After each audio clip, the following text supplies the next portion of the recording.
दोस्तों दिल्ली में regular basis की परमानेंट टीचर्स रिक्रूटमेंट के एग्ज़ाम DSSB के द्वारा कंडक्ट कराए जाते हैं। उसके बाद कैंडिडेट से डॉक्यूमेंट वगैरह मांगे जाते हैं जो भी शॉर्टलिस्टेड होती हैं और वो डॉक्यूमेंट डायरेक्टरेट ऑफ एजुकेशन के पास भेज दिए जाते हैं। तो पहले काफ़ी सारा कार्य जो कि DSSB करता था वो अब एजुकेशन डिपार्टमेंट ही कर रहा है। तो दोस्तों काफ़ी बड़ी अपडेट आ रही है regular basis permanent teachers recruitment से जुड़ी हुई डायरेक्टरेट ऑफ एजुकेशन की तरफ से, और आज नहीं पिछले कई दिनों से लगातार आ रही हैं। तो अब जितनी जरूरी DSSB की ऑफिशियल वेबसाइट है उतनी ही जरूरी education department government of NCT of Delhi की ऑफिशियल वेबसाइट है रेगुलरली चेक करनी। अगर आप दिल्ली शिक्षक भर्ती के लिए आवेदन कर चुके हैं, आपने आवेदन किया था, काफ़ी बड़ी अपडेट कुछ इस प्रकार से आ रही है, मैं अभी आपको दिखा देता हूं। सबसे पहले जो बड़ी अपडेट है वो TGT सोशल साइंस फीमेल से जुड़ी हुई आ रही है। हाँ जी दोस्तों, 60 कैंसलेशन नोटिस अपलोड किए गए हैं डायरेक्टरेट ऑफ एजुकेशन दिल्ली की ऑफिशियल वेबसाइट पे, और इन सभी 60 कैंडिडेट्स के डोजियल DSSB को वापस भेज दिए गए हैं। मतलब इन्होंने ज्वाइन नहीं किया था तो इसीलिए इनका कैंडिडेचर कैंसिल कर दिया गया है। तो अब जो candidate DSSB TGT social science female post code 40/21 के वेटिंग पैनल में थे तो उनके लिए एक बड़ी खुशखबरी आ गई है। तो वेटिंग पैनल वाले कैंडिडेट्स को अब बुलाया जा सकता है, क्योंकि वेटिंग पैनल में जो कैंडिडेट होते हैं डॉक्यूमेंट उनसे भी अपलोड करवा लिए जाते हैं। तो 60 के आसपास हैं कैंडिडेट जिनका कैंडिडेचर कैंसिल किया गया है डायरेक्टरेट ऑफ एजुकेशन दिल्ली के द्वारा।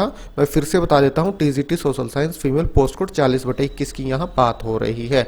और उसी के साथ साथ rejection cancellation of candidature TGT math female post code 37/21 में भी काफी सारे कैंडिडेट्स हैं जिनका कैंडिडेचर कैंसिल किया गया है। क्यों किया गया है? The candidate has not joined there duty, इन्होंने अपनी ड्यूटी ज्वाइन नहीं की थी, इसीलिए इनका कैंडिडेचर कैंसिल कर दिया गया है। और इनके dossier are hereby rejected cancelled and their dossier return surrendered to DSSB।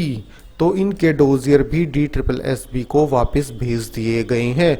तो यहाँ पे भी उम्मीद जगती है वेटिंग पैनल वाले कैंडिडेट्स के लिए। अगर वेटिंग पैनल एक्सपायर नहीं हुआ होगा तो उसमें से यहाँ कैंडिडेट्स को अब बुलाया जा सकता है TGT maths female post code 37/21। तो दोस्तों आप अपडेटेड रहिए।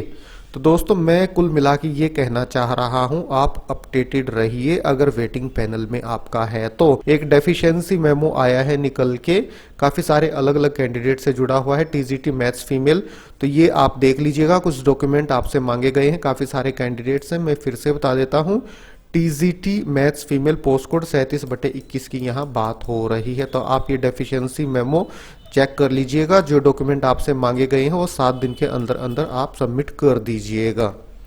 और इसी के साथ साथ cancellation notice PGT maths mail post code 28/20 से जुड़ा हुआ भी जारी किया गया है।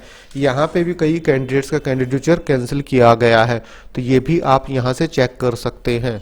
और इनके डोजियर भी DSSB को वापस भेज दिए गए हैं। तो वेटिंग पैनल वाले कैंडिडेट्स के लिए एक उम्मीद यहाँ से भी जग रही है। अगर वेटिंग पैनल एक्सपायर नहीं हुआ होगा तो उनमें से कैंडिडेट्स को बुलाया जा सकता है। तो इसी प्रकार की काफ़ी सारी अपडेट रेगुलर बेसिस पे डायरेक्टरेट ऑफ एजुकेशन के जो पब्लिक सर्कुलर का सेक्शन है यहाँ अपलोड की जाती हैं। अगर आपने पिछली शिक्षक भर्ती के लिए आवेदन किया था, वेटिंग पैनल में आप थे, तो आप अपडेटेड रहिए रेगुलरली। डायरेक्टरेट ऑफ एजुकेशन की ऑफिशियल वेबसाइट और DSSB की ऑफिशियल वेबसाइट विजिट करते रहें।